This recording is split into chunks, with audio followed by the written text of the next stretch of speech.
and welcome to this wonderful series that we are starting here today with the author Colin McCann, who I'm just so delighted and honoured to speak to and to introduce. Many of you, of course, will know Colin McCann, an award-winning writer, having just published Apeirogon, his 7th novel.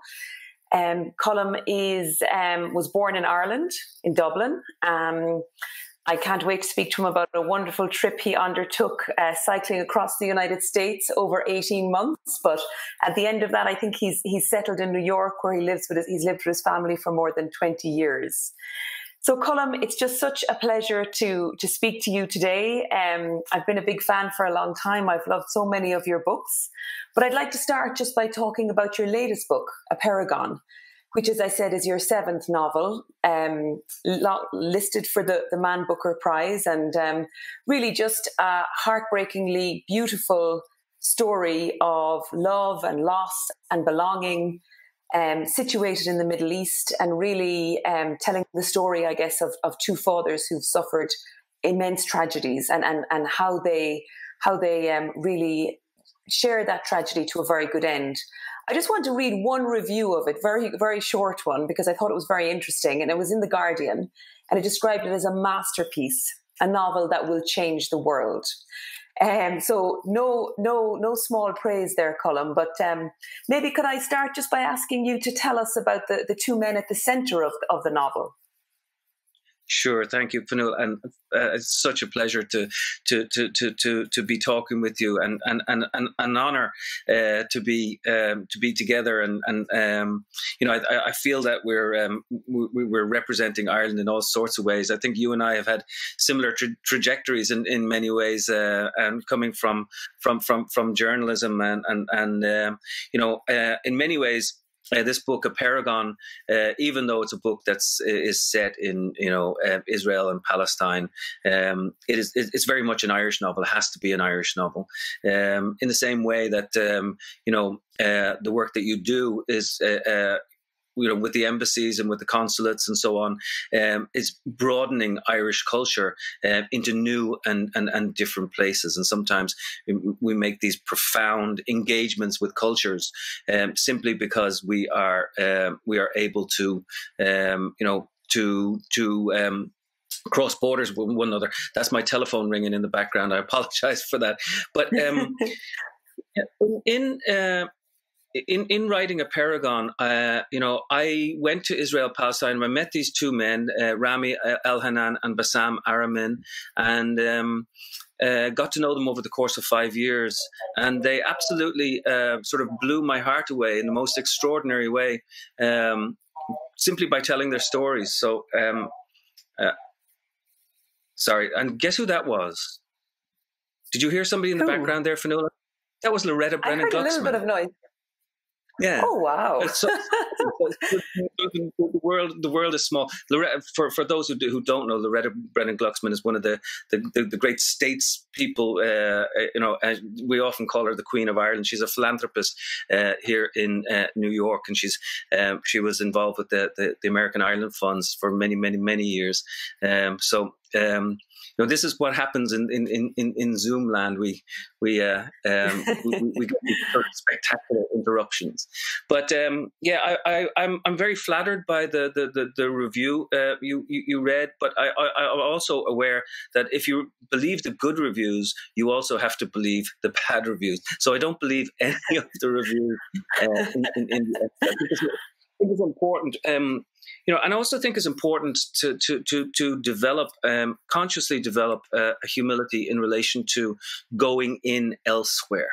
So when I went to Israel and Palestine, I had to sort of understand that, I needed to go in with my head bowed. I needed to learn how to listen. I didn't need to be able to I didn't need to impose my ideas anywhere. And I imagine it's sort of the same thing for you. As a diplomat, that you go in, and you have to go in with humility, grace, and you have to learn how to listen to what's going on. Is that how you approach it? Yeah, look, I think you're absolutely right. Of course, a huge part of our job is really trying to listen and understand the different perspectives of whichever country we're working in, so that we really are able to build a quite deep and nuanced understanding of what's happening in a particular context. Of course, try to get very diverse perspectives, so that we're able to, I guess, keep Dublin informed and make sure that the government at home is fully aware of whichever political or economic or other topic that's taking place.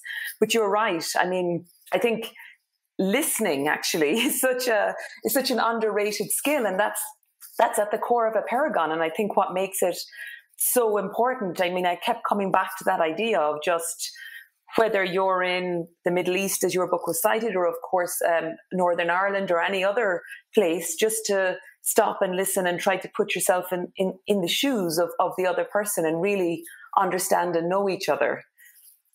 Yes, that's an incredibly important thing to me, and the act and the art of listening. Obviously, it goes to the heart of what you do, but it also went to the heart of, say, when we talk about the Irish peace process. We learned this from several people: John Hume, the Women's Coalition, Senator Mitchell used to talk about the art of listening, and he would sit in the plenaries for hours and hours and hours and let people talk, because the world is knit together, with atoms, of course, but the atoms happen to be stories and storytelling. And when we are able to listen to the stories of others, and when we're able to sort of engage with them and step into to one another's shoes, which is what I tried to do with Apeirogon, then we learn not only about the other culture, but we also learn deeply about ourselves. And the thing I admire about what you guys are doing now in the Department of Foreign Affairs, and I know a number of people who are doing this, is that Ireland is one of the few places that's opening up the windows, opening up the doors, throwing open our culture, when other places, even in the United States, they're sort of coming indoors.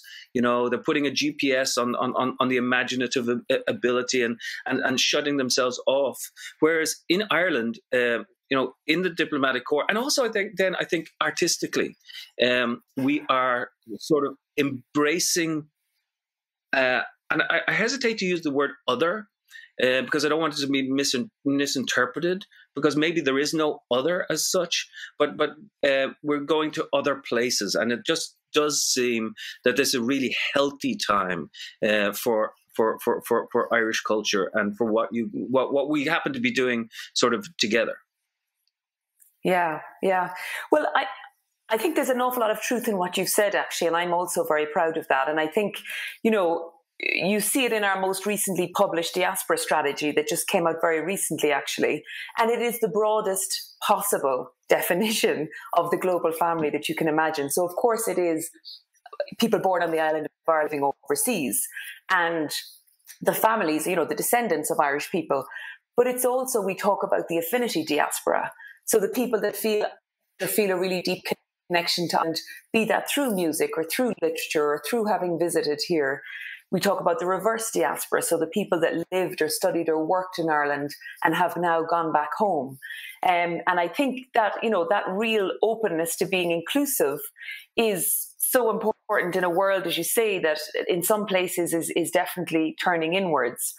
And I don't know, maybe you saw a wonderful video that was produced around Bloomsday by the Department of Foreign Affairs and our newly, well, he's not so new anymore, but our head of culture. And it was just so wonderful. It took key passages from Ulysses and had people all over the world, be they artists or actors or one of the local staff at the embassy here took part, recite the words. And it was a real global connection, a real bringing together at a time of COVID, right in the midst, I remember, of, those difficult Black Lives Matters protests and everything that was happening in the US. And, it really forged, I felt, a sense of connection at the time that we needed it. So I absolutely agree with you there. I was actually a part of that video. I got to walk along a beach in Long Island and speak some of the words from Ulysses. And yeah, it was a spectacular film because it wasn't.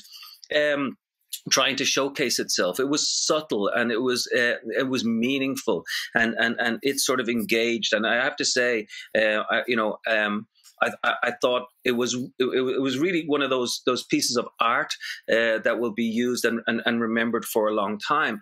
And it was interesting, of course, that we chose Ulysses.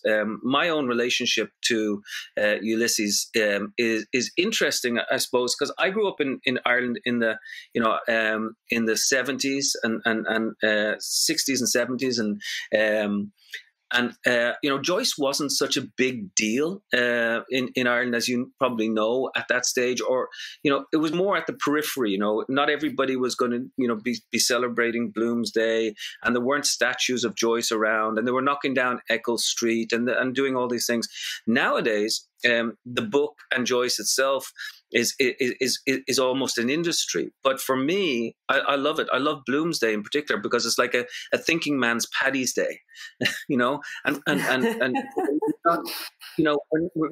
we're not engaging in stereotypes, certainly not yet, in relation to that book. And that book is incredibly important to me because, my grandfather, who I only met once, was alive on June 16th, 1904. But I meet him through the pages of that book. By reading that book, my grandfather comes even more alive for me. And this, to me, is the purpose of literature. It's also the purpose of art and music, that we can become alive in a time that's not necessarily our own. And so when I think of you and the work that you do, say in Kenya, what we're saying is that Kenya actually Kenya matters, or what happens there matters, because what happens there also happens here in certain ways. So I think there's an artistic intent to proper diplomacy as well. The funny thing being that you and I both started in journalism, but I also had a hankering at a certain stage to join the diplomatic corps. I didn't follow that, and I don't think I would have been very good, but I did have that desire when I was younger. No, I'm sure you would have been excellent, because actually I do think there's a lot of shared skills in terms of, what characterizes a good reporter, I guess, is the ability to build trust and build contacts and, annual report and all of those things, which are also, of course, really important in the work that the diplomats do. But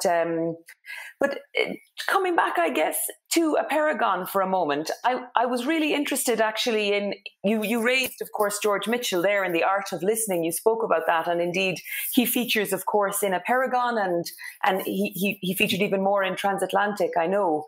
But I read that it was in your conversations with him that you really had the curiosity and the drive to go to Israel, right. And that's, of course, where you met the two fathers, whose loss of their daughters is actually the kernel of this wonderful book. Right.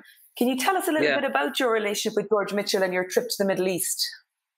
Yeah, I got to know the senator in writing Transatlantic, and I think that's one of the great stories of the 20th century, and possibly one of the great stories of the 21st century. The fact that we were able to achieve peace, and that even though at times it's rocky and there are certain difficulties even now with Brexit, it still holds. And it seemed to me that was one of the great stories of our times.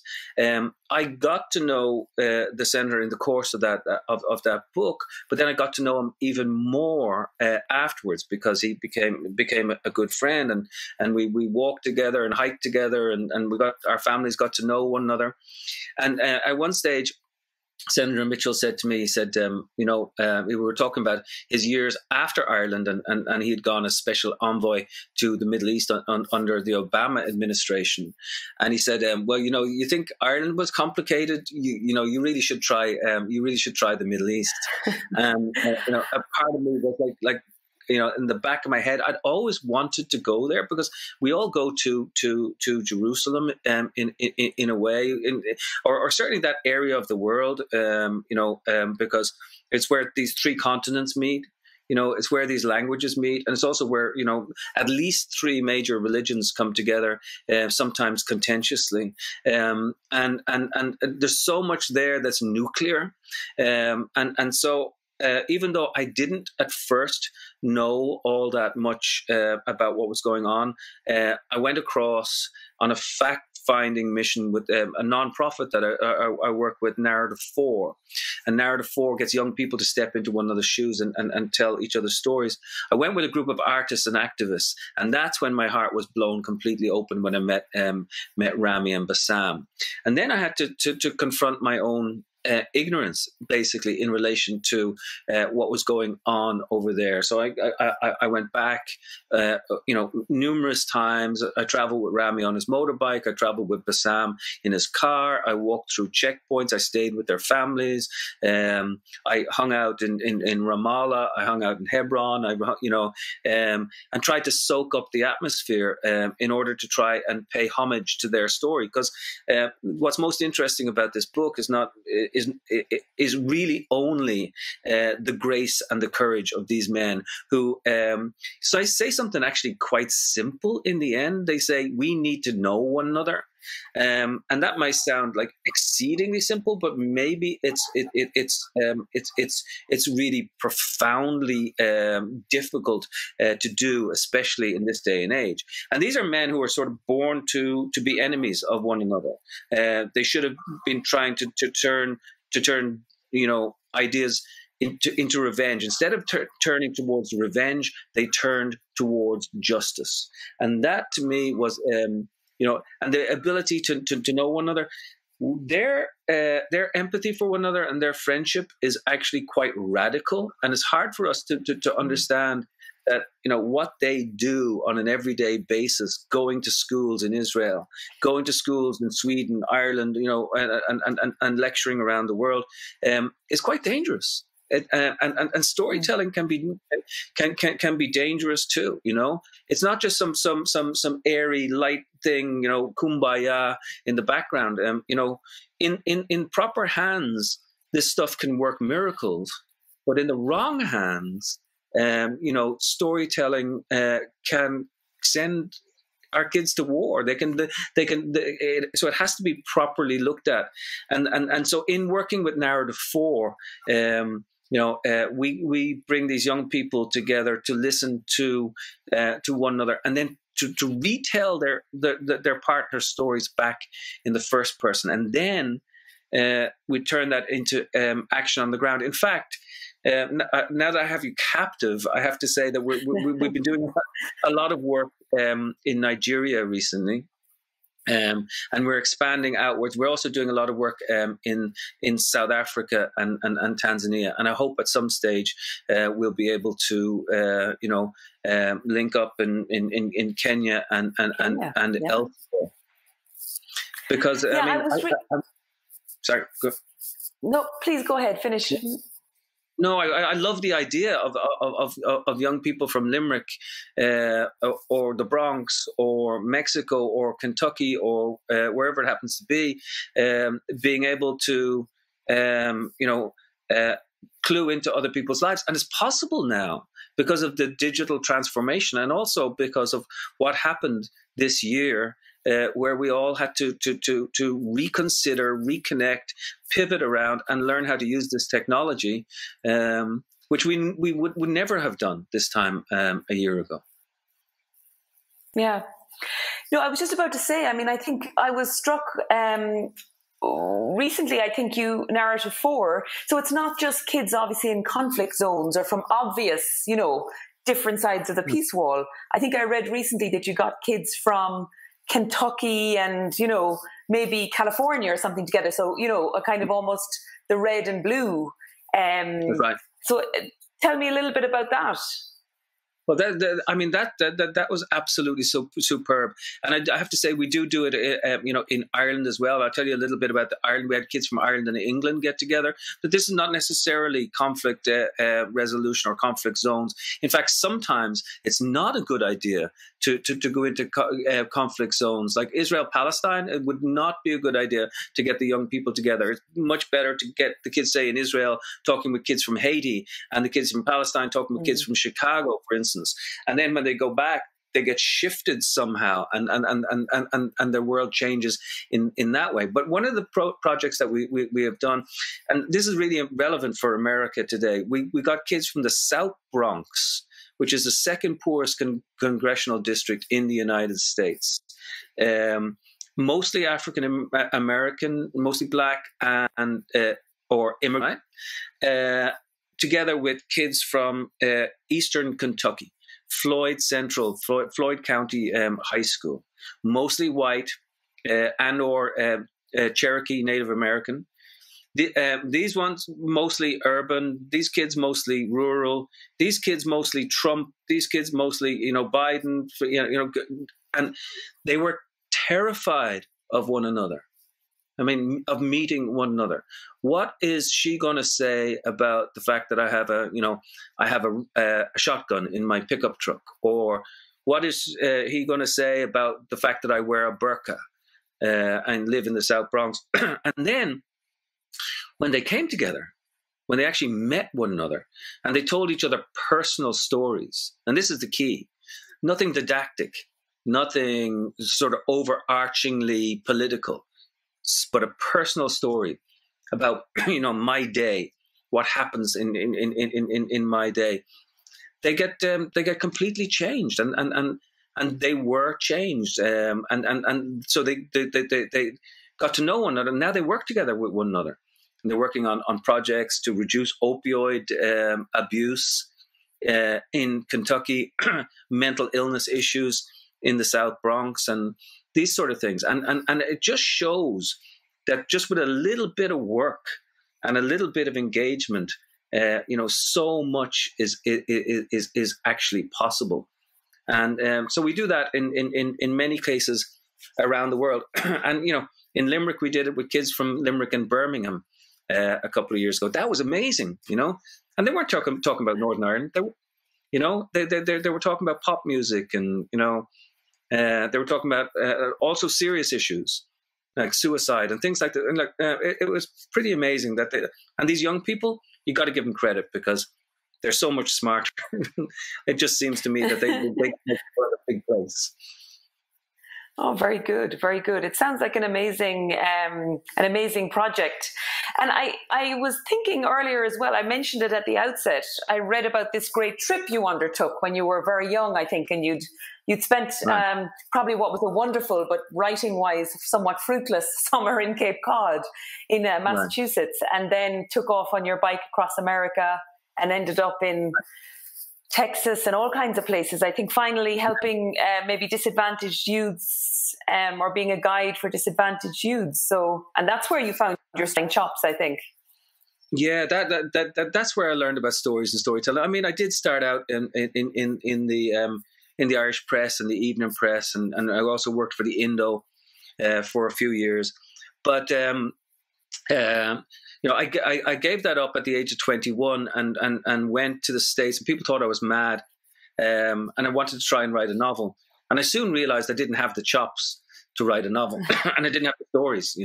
There was just no way that I had the stories to tell. So I ended up going on a bicycle, going for 8,000 miles, 12,000 kilometers, all the way from Boston down to Florida, across to New Orleans, into Mexico, Texas, eventually coming across the Golden Gate Bridge in San Francisco, a completely changed person in the sense that I had learned how to listen. And I also learned that everybody had a story, no matter who they were. And it didn't matter how, I'm not going to privilege the underprivileged. I'm not going to privilege the overprivileged. It was like, no matter how wealthy you were, no matter where you came from, everyone had a story and everyone had a deep need to tell that story.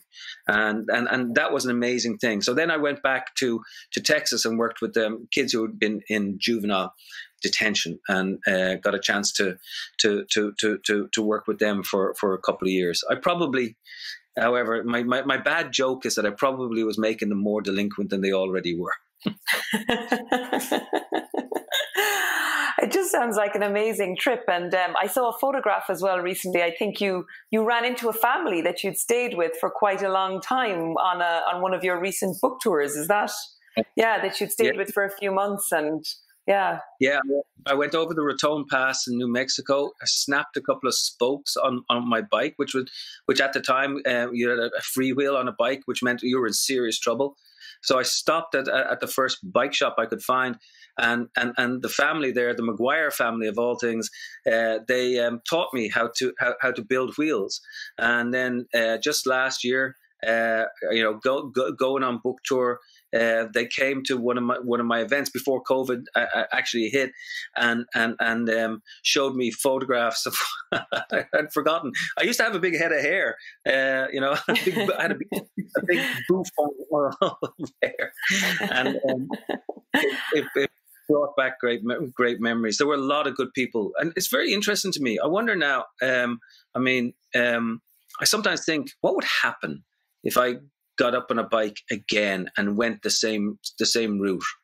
Would it be the same country? And I don't know. I don't know the answer. I mean, I would like to think that would be the same country, but part of me thinks that something has been disrupted here, and it needs to be cleansed and it needs to be healed. And I do think that one of the ways that we can cleanse and heal all of this is through the act and the art of storytelling and culture, and to bring books back into the classroom. I mean, you grew up in Dublin, right? Cork. All right. Yeah. And what was your school experience like in terms of literature and stuff like that? Well, I was really lucky to grow up in a house that was absolutely full of books and like a couple of newspapers a day, and the news always on, so, and school, I mean, I think it was pretty reasonable. Certainly I was very, engaged in English and had, an English teacher that I remember, one of those kind of formative teachers. So I was very lucky in that regard. But I guess now, particularly with so much screen time, so many screens all the time, that people are not, and there's something very particular about an actual book, as opposed to screens. But tell me how about your experience growing up with books? Great teachers. I mean, when I think of the heroes that are around my life, even right now, they are heroes. My wife is a teacher. She's in the next door room. She's teaching away on Zoom because of the COVID epidemic. She's teaching kindergarten kids. The teachers that I meet in those projects in Kentucky, in those projects in the South Bronx, in Limerick, and elsewhere, they're incredible, and I do think that they are the protectors or the guardians of democracy in so many ways, and that they legislate our lives. In that, at that young age, things are at a delicate balance, and it's important that we get good teachers who allow us into new worlds, So I remember, teachers, whether it be Mr. Kells or Mr. O'Connell or any number of teachers that I went to St. Joseph's in Clonkeene in Dean's Grange, and I remember those people probably better than I remember people I just met yesterday, which is kind of extraordinary. So I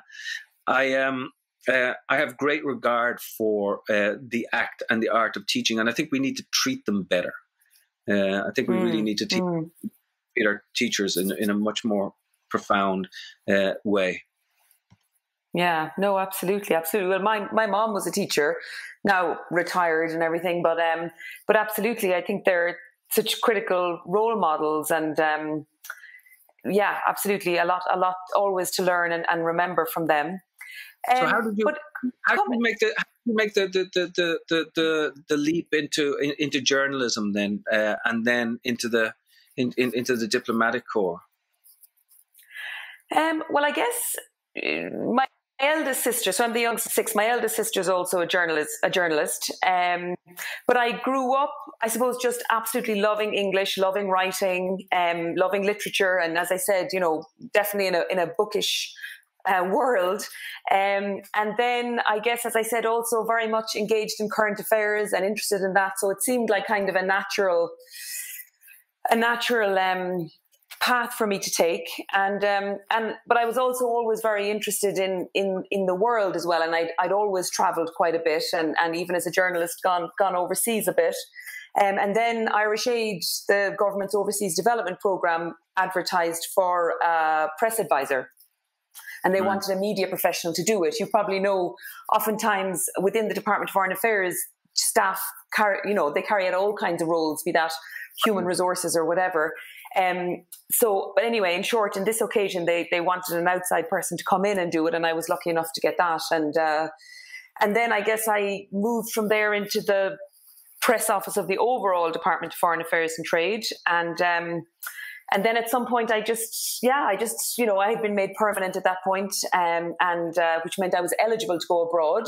So I decided that it would, not much point working in the Department of Foreign Affairs and Trade if you don't actually get out, to see it. So I was lucky enough to be appointed Consul General in Boston, actually, which was fantastic. And I was there for 4 years before I came here to Kenya.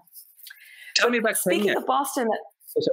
Go ahead. Yeah. Oh, sorry. No, I was going to actually talk to you about the diaspora, but I can tell you about Kenya first, and then we'll come to the diaspora, because actually it's a good place to start, I guess. So Kenya is just so interesting when you look at the influence of the Irish here, because of course one of the first things that people will tell you, Kenyan people, is they were educated by the Irish. That's a really big one. And the Irish set up and ran many of the really high quality schools here. So, I mean, the current president of Kenya was educated by Irish missionaries. The Minister for Foreign Affairs was, and many others. So that's a huge calling card for us, and a really important, it's just really important thing for Ireland to have, I guess, because Kenyans are so respectful and fond of Irish people as a result of that. But actually, and of course then many of the NGOs worked here, so Concern and Trócaire and Self-Help Africa and others have just a fabulous reputation here, and others as well. But the Irish were also involved in so many things that you mightn't think of initially, like in terms of helping to set up one of the first, or helping to make coffee, for example, a major crop. Helping to establish Kenya Airways. Aer Lingus was involved in supporting that. All kinds of things. The Medical Missionaries of Mary, these nuns used to get into tiny little 2-seater planes wrapped in linen and fly off to, areas of Kenya that really needed support. So all of these extraordinary stories that I guess, luckily, one of my predecessors did an exhibition on this and captured this for generations to come. But now our work in Kenya is really, hugely interesting. I mean, one thing to say is we're both about to take up places on the UN Security Council. Come January 1st, both Kenya and Ireland will be on that. So that's a really important area of cooperation for us in the future. And actually, Ireland and Kenya co-negotiated the Sustainable Development Goals, which was a huge undertaking, getting this, global agreement amongst the countries of the world. But also, I guess our work here now is very much focused on, I suppose building two-way trade, because that's, Kenya is a big trading country.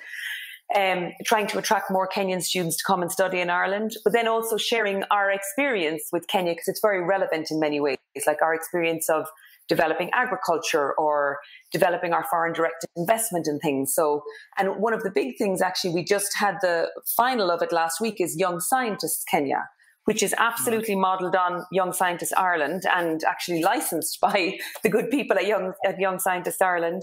And that's just fabulous, because it is, again, about, the workforce of the future, because Kenya has a huge youth population, huge opportunity, but also a huge challenge if untapped. So, but about 1,500 people or 2,000 people here in the diaspora.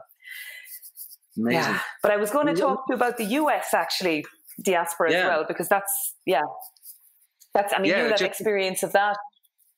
Sure, it just shows us how knitted we are we are together, and I do I am involved with the diaspora over here, and I like the idea of bridges backwards and forwards, and I do think that we're getting better at that.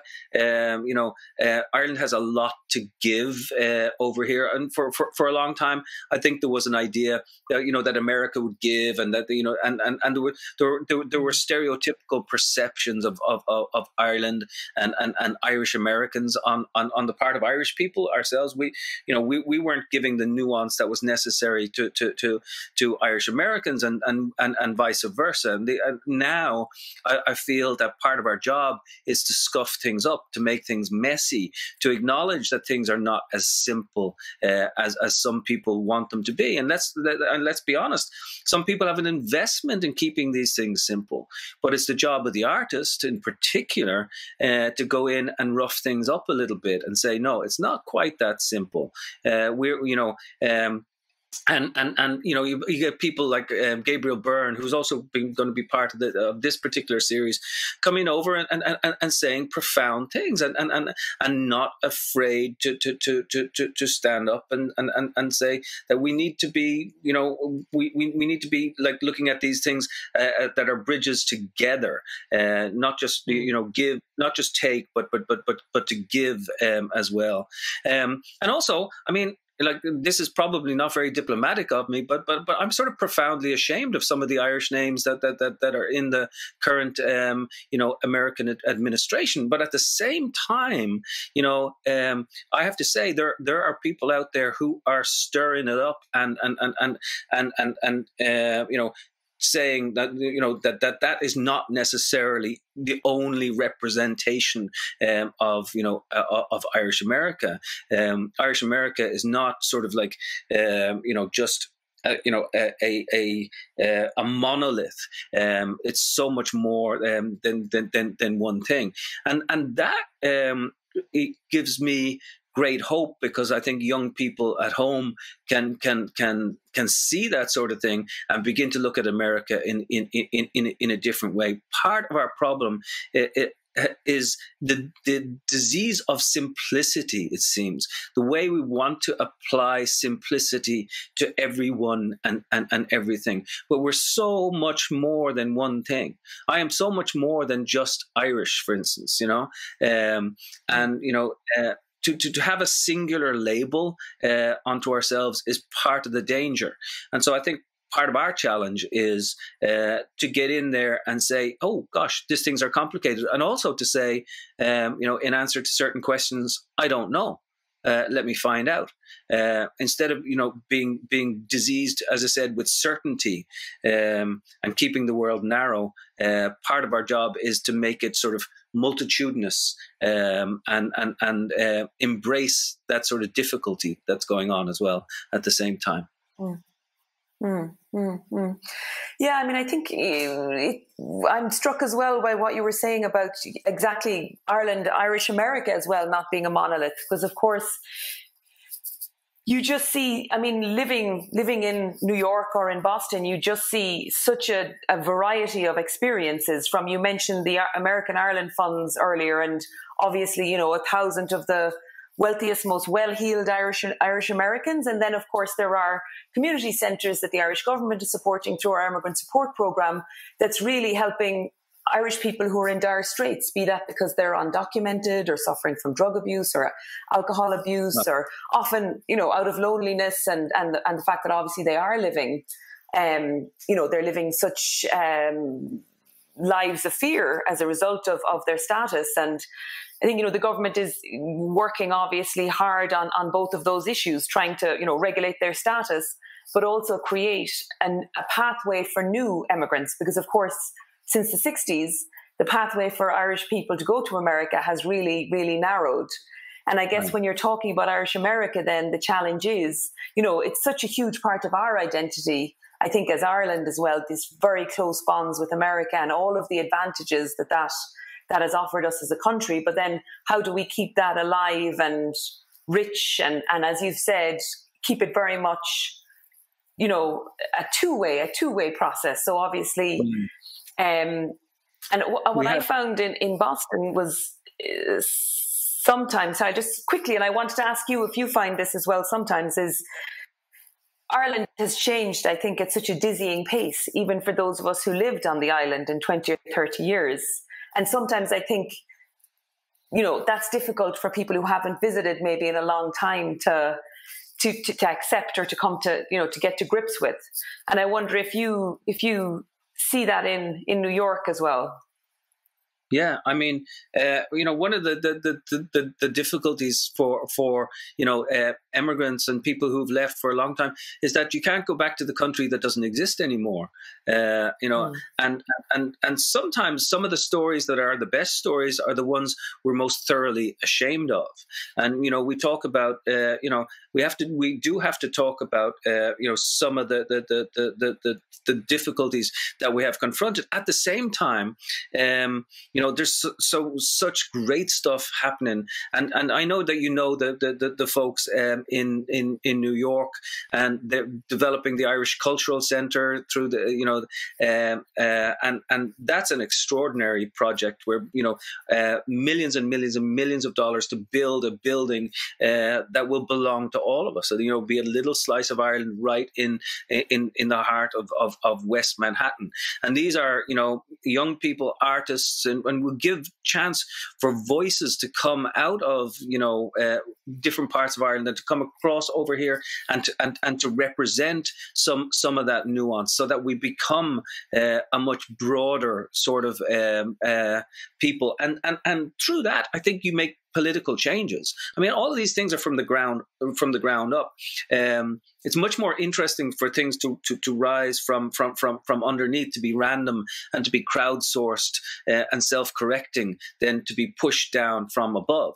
And one of the things I do admire about what Ireland is doing, sort of politically, you know, being part of the Security Council and all these sort of things, is it is allowing Irish people to have a deeper sort of engagement and a deeper sort of voice, just simply by opening all these new consulates and by opening all these new embassies and expanding what the DFA is doing. It seems to me a very smart thing to do, that most cultures and countries should be doing it, but most of them are not. And it gives us a chance as Irish people to sort of punch above our weight. Can you believe that we're going to be on the Security Council with Kenya? I mean, that's kind of fantastic. And what sort of lessons then can we bring to the table? And what sort of tempering of certain political attitudes that are extant in the world right now can Ireland bring about? That took a lot of vision to get there, because we could have sat back, kicked back on our heels and said, yeah, we're great, aren't we wonderful, and do the diddly idle thing. But no, the diddly idle thing doesn't work anymore. And it just seems to me that now we can do so much more, because certain people were brave enough to say, that's not good enough. We got to do better. It's like the video that you talked about, the Bloomsday video became a work of art instead of just a cheap work of celebration.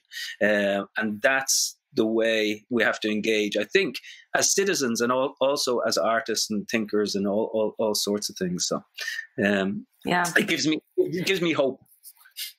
Oh, that's great. That's such an optimistic and affirming view of it all. And I think you're right. I mean, it's a very deliberate policy on behalf of Ireland and the government to really, as you said earlier, open up. And that involves, a commitment to opening up 26 new embassies between now and 2025, but also to things like making a very concerted and mindful effort to support arts and to support promotion and, really celebration of Irish culture. And that involves, appointing arts officers in New York, of course, the redevelopment of the Arts Centre that you spoke about in London, having having cultural ambassadors and so forth.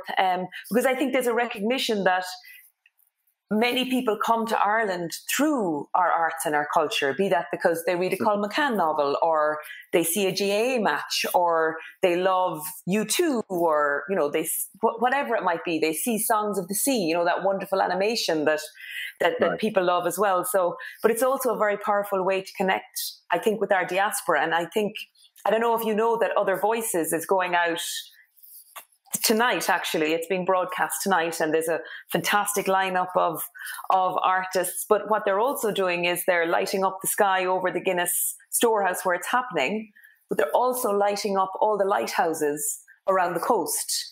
And it's the idea being that you collapse the distances, that you Right. connect home and the diaspora. And I just think that's very powerful.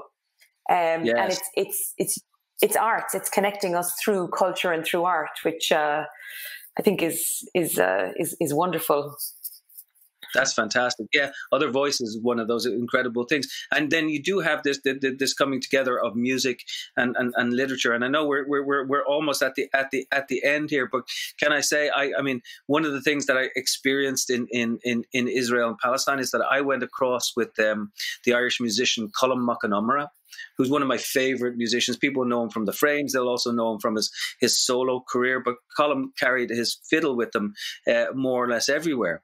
And it didn't matter whether we were going into, you know, an Orthodox home, whether we were going into a home of like people down in Jericho, Muslim family, or a Palestinian Christian family, whatever it happened to be. Colum would take his fiddle with him, and he would wait for the appropriate moment. And then he would fill the house with music, and no matter how or where we happened to be, people had a link with that sort of music. They could recognize their own music in it, so I'm sort of working with him. He works also with Narrative 4 as well, which is great. But I'm working with him, and he's going to do music based on the novel Apeirogon, and I can't wait for that sort of thing to happen. But that's how we have to look at the world. The world is a big place, and the more we venture out into it, the better off we make ourselves at home at the same time too. Yeah, and I guess that's what the Irish have always done, isn't it? That's why we've a diaspora of 70 million. It is that urge to venture out as well, and it's enriched our country so much, and I think it's enriched the countries that Irish people have gone to as well. Right. I have a really bad... You said it. Oh, please. Always time for a joke. It really is time. It really is time for a kick in diaspora. It is. Are we going to make that the... Yeah, it's kind of a joke, but it is time in a way. We do have 60 to 70 million people, and it is time for us to wake up and use that soft power that we have, that whether it be in terms of generosity, whether it be in terms of intellectual engagement, whether it be in terms of art and so on. It is time for a kick in diaspora. I think we might have to make that the final word. Thank you so much for a really wonderful conversation, and for being so generous with your time, and for joining us on this To Be Irish session 1 of 4 that I know are going to be really great. Colin, thank you so much. Thank you so much. It was such a pleasure, Fionnuala. Cheers. Thank you so much. And please do come to Nairobi with Narrative 4. We'd absolutely love to see you and work with you on that. Thank you. Thanks. We'll be there for sure. Thank you.